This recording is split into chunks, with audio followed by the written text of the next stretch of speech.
देशमा केही गर्न सकिँदैन। देशमा कृषिजन्य कार्यक्रम गर्नको लागि सरकारको कुनै सहयोग छैन आदि इत्यादि भनेर विदेश पलायन गर्ने युवाहरूको माझमा आफ्नै जमिनमा, आफ्नै ठाउँमा, आफ्नै देशमा केही कर्महरू गर्नुपर्छ। आफूले जानेको, आफूले सकेको कृषि कर्मबाट पनि धेरै कुराहरू प्राप्त गर्न सकिन्छ भनेर हाम्रो हेटौँडा 16 का युवा शङ्कर पनेरूले लगाएको खेती ड्रागन फ्रुट्स म हेर्न आइरहेको छु।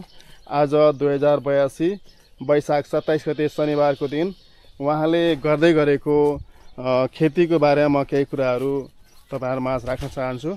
शङ्कर भाइ, आफ्नो परिचयबाट सुरु गरौँ त। नमस्कार, म शङ्कर पनेरू, हेटौँडा 16 निवासी। अनि यो तपाईले लगाउनु भएको ड्रागन फ्रुटहरू म हेर्न आएको छु। एकदमै राम्रो, भर्खर भर्खर सुरु गर्नु भएको रहेछ। कति जमिनमा कसरी यो सुरु गर्दै हुनुहुन्छ, अलिकति बताउनुहुन्छ? यो चाहिँ खास मैले अहिले तत्काललाई चाहिँ 6 कट्ठा जग्गामा हजुर 400 पोलबाट सुरु गरेको छु। हजुर। अब यसमा 400 पोलमा 1200 बिरुवा लाग्दो रहेछ। पोलको चारै साइडमा लगाउँदाखेरि अब यो मेरो सुरुको खेती अरूबाट प्रेरित भएर नै स्टार्ट गरेको। खास यो पौराणिक खेतीबाट कृषकहरूलाई त्यति मुनाफा निकाल्न नसकेको हुनाले हजुर बहुवर्षीय खेती र नयाँ प्रविधिबाट नयाँ खेतीहरूबाट चाहिँ अलिकति कृषकहरूलाई पनि उत्साह जागोस् भन्ने उद्देश्यले र अरूबाट गरेको यहाँ उदाहरण 2-4 उदाहरणहरू पनि हेरेर यसबाट चाहिँ केही गर्न सकिन्छ कि भन्ने अभिप्राय बोकेर सुरु गरेको छु। एकदमै यो बहु खेती गर्न सकिँदो रहेछ। ड्रागन फ्रुटको बिचबिचमा खोर्सानीहरू पनि छन्, टमाटरहरू पनि छन्, यो पनि सकिन्छ है? हजुर हजुर। यसलाई यस्तो छ, यसलाई सुनेअनुसार मेरो नि पहिलोचोटि हो र यसमा मैले बुझेअनुसार यो रोपेको लगभग 3 वर्षसम्म हामीले यसभित्र पनि अरू अन्य नगदे बालीहरू लगाउन सक्छौँ। हजुर। र जब यसको बिरुवा चाहिँ यो पिल्लरमा ढाकेर जसको यो फल दिने भइसक्छ, वयस्क भइसक्छ, त्यस पछाडि चाहिँ यो सम्भव छैन, हटाउनु पर्ने हुन्छ यसलाई। अनि अहिले 300 कति भन्नु? 400 बिरुवा लगाए। 400 बिरुवा लगाउँदाखेरि 400 पोल 1200 बिरुवा। 1200 बिरुवाबाट सुरु गर्नुभयो। कति जति लगानी परिसक्यो हजुरको यहाँ यसमा? लगभग 3 देखि 3.5 लाख रुपियाँ लगानी लागेको छ। यो प्रत्येक एउटा प्रति पोलको 550 मा खरिद गरेर लिएर आएको। यो पोलको सिमेन्टेड पोलको? हजुर हजुर। र एउटा प्रति बिरुवालाई 120 रुपियाँको दरले। यो बिरुवा पनि एकदम उन्नत जातको भनेर यो तपाईलाई थाहा छ विभिन्न जातहरू कुन चाहिँ? यो जात के नाम भयो यो जात? यसको जात चाहिँ ठ्याक्कै यही नाम भनेर उहाँहरूले पनि भन्न सक्नु भएन। मैले जहाँबाट ल्याएँ रेड G9 जस्तो। रेड G9 जस्तो हो। रातो सेतो विभिन्न प्रकारको यो रातो रेड G9 हो। र यसमा चाहिँ के छ भने फल चाहिँ कमै लाग्छ, अरू जस्तो त्यो हुँदैन। र यसमा फलको साइज चाहिँ एकदम ठुलो फल्ने चाहिँ यो जातको बिरुवा हो कि।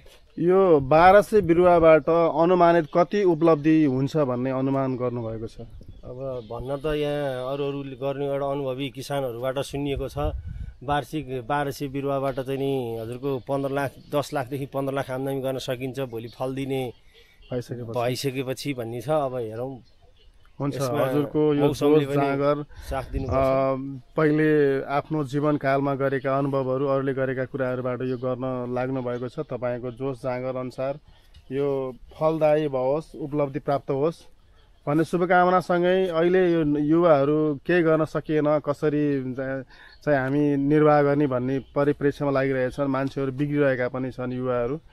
उहाँहरूको लागि केही भन्न चाहनुहुन्छ? यसरी खेती गऱ्यो भने केही उपलब्धि हुने रहेछ भन्ने कस्तो सोच भइरहेको छ? सर्वप्रथम त म के भन्न चाहन्छु नि युवाहरूलाई। हजुर। सर्वप्रथम चाहिँ आत्मा इच्छा चाहिन्छ सर हो गर्नलाई। सुरु गर्छु म यो गर्छु, चाहना चाहियो जाँगर। र त्यस पछाडि अब जाँगर अहिले भन्न त राष्ट्रलाई दोष दिन्छौँ हामी होइन, अनि समयलाई दोष दिन्छौँ। तर मलाई चाहिँ त्यस्तो लाग्दैन, किनभने गरेर हामी ट्राई नै नगरिकन हुँदैन भनेर हामी एउटा चाहिँ चिया गफको भरमा, चोक चौतारामा गफ गरे भरमा हुँदैन।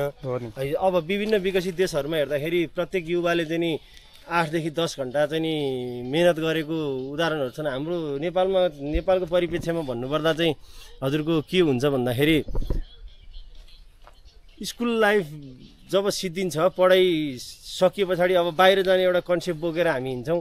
त्योभन्दा पनि नेपालमा पहिला केही गरेर ट्राई गरेर नभएको खण्डमा वैकल्पिक एउटा चाहिँ मार्गको रूपमा वैदेशिकले यात्रालाई चाहिँ एउटा तय गर्न सकियो भने नेपालमा पहिला हामी केही गरेकै हुँदैनौँ, ट्राई नै गर्दैनौँ, अनि त्यसै हुँदैन नेपालमा भनेर भन्छौँ। नेपालमा गऱ्यो भने ट्राई गरौँ न, भएन भने त ठिकै छ नि, त्यसपछि अरू अन्य विकल्पहरू छन्।